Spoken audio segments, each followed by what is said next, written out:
The Drevo Caliber 71 has been my daily driver for several months now. Its compact design, wireless interface, and mechanical switches were the non-negotiable characteristics I was looking for. However, after reading some of your recommendations, I decided to reach out to a company called Velocifier and test out their TKL01 wireless mechanical keyboard. Well, they got back to me, and they said, the keyboard you're asking for is kind of old. We've got something new for you to try.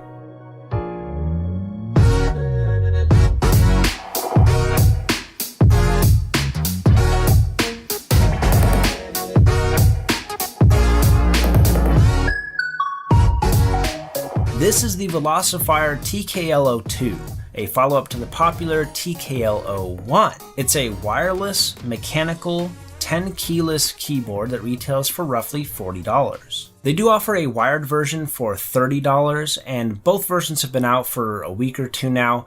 Velocifier was nice enough to send me my example a couple weeks early so I can get some time with it, and the reviews thus far have been largely favorable. It does not have a dedicated number pad. It's also sometimes referred to as an 80% keyboard. This one does have a full row of function keys, which also double as media and operating system controls. Now, on my Drevo Caliber, I don't have media controls or function controls on there, but I don't really miss them. As a matter of fact, the only thing I miss from that entire row of keys is the screen print button, which made it really easy to capture screenshots of my videos that I can make into thumbnails, but apart from that, I really don't miss that entire row of keys. And as always, if by the end of this review you decide that this device is for you, then please consider using my affiliate link in the video description to purchase it. It's an all-black design with no alternative colors offered. It does have a large Velocifier logo just over the arrow keys, which I can definitely do without. I understand they want to brand their product,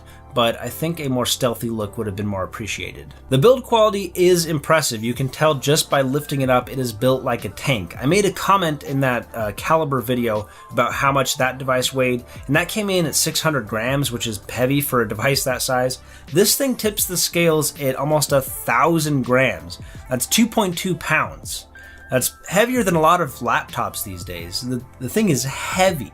And surprisingly, it gets to that weight even without a metal backplate. It's all plastic. It's extremely sturdy and exhibits no flex whatsoever. It's a compact design, but despite being 10 keyless, it's still a pretty decent size. It comes in at 365 by 130 millimeters, which in contrast to the Drevo Caliber, which is also 10 keyless, that comes in at just 348 by 101 millimeters. It also has a recessed key design, which looks nice, but makes key removal much more difficult. Thankfully, it does come with a keycap puller, but if you ever want to try to remove these things, you're not going to be able to do it by hand. You're going to have a specialized tool to do it. It is a mechanical keyboard. It features Outemu Brown switches. They're a switch type that I personally really like. They're tactile, but relatively quiet.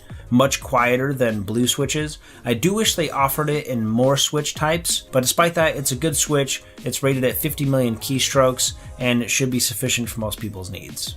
The keycaps are double shot ABS material, which is good. It's a good quality, but it's not the same as the coveted PBT material that many enthusiasts look for. It is wireless, but only via the included USB dongle. It does not feature Bluetooth, which is a big strike against it. That's one thing I really like about the Caliber, is being able to connect it to up to 3 devices at once and easily just bounce between them. That's really nice, and also means I can connect it to other things that may not have a USB port. It's kind of limited in that regard.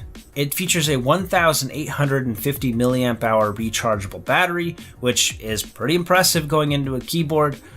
This thing will last a pretty long time. It recharges via a USB-C charging cable, which is the first time I've seen this on a keyboard. Honestly, it's about time. I mean, we're moving in that direction. I think we all need to start moving on to USB-C. It's nice to see it featured here. However, the cable they use is less than 5 feet long. It's not that big of a deal. If it were a wired keyboard, I would have some more negative comments to say about the length of that cable.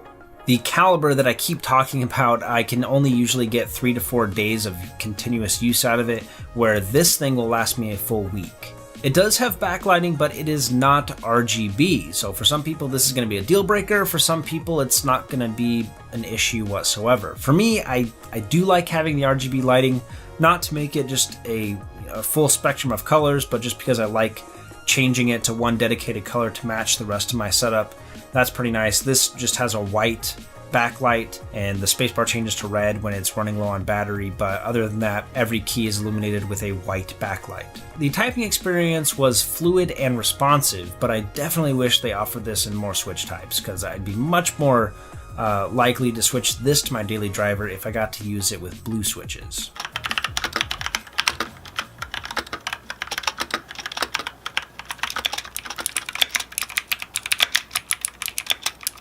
The wireless reliability of the keyboard is about on par with other wireless keyboards I've tested recently, in that there's intermittent connection losses and definitely some noticeable input lag. It's not a deal breaker for me, but it is noticeable, and I think for people in an upper echelon of gaming are not going to appreciate that. But to be fair to the device, it's not actually marketed as a gaming keyboard. It's more of a productivity device. Believe it or not, there are people other than gamers that also like mechanical switches, and that's more what this device is aimed at. And as I mentioned, it is very bulky, especially for a 10 keyless design. In my opinion, if you're willing to sacrifice a number pad, I think that's a strong indication that you're really prioritizing a compact design, and that's kind of lost on this. There's a bunch of extra fat around the edges, it weighs a lot, it's not really portable. This is not really a device you're just going to throw in your backpack and go. You're definitely going to have to make room for it, and also brace yourself because it weighs a ton. So I did really enjoy it though, and if you think you'll enjoy it and you're going to buy it on Amazon, then check my affiliate links in the video description, and also check our other videos. We did other keyboard reviews. If this one did not tickle your fancy, then maybe one of these others will. And also subscribe so you'll be notified when our future content is ready to watch. We also run giveaways every month. This month we're doing a Tautronics gaming headset, so check out that link in the video description, and we will catch you guys in the next one.